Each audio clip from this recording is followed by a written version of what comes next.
Աստված ինձ բժշկեց արևադարձային տենդից։ Երեկոյան ժամը 4-ի մոտ սատանան եկավ ինձ մոտ։ Գլխացավդ նորից է սկսվում, մեջքդ սկսում է ցավել։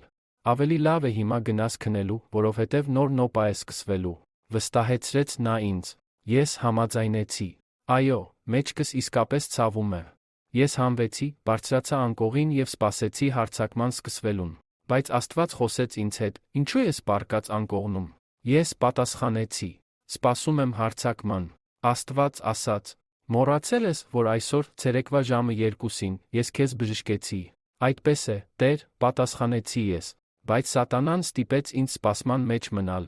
Նա փորձում է ինձ վրա ախտանիշներ պարտադրել, որպեսզի ես կորցնեմ հավատս։ Ինչ ես ուզում, որ անեմ, Տեր։ Նա ասաց. Վեր կաց անկողնուց ու դուրս արի փողոց, կանգնիր անկյունում ու քարոզիր ավետարանը։ Ես վեր կացա, հագնվեցի և հնազանդվեցի Տիրոջ ասածին։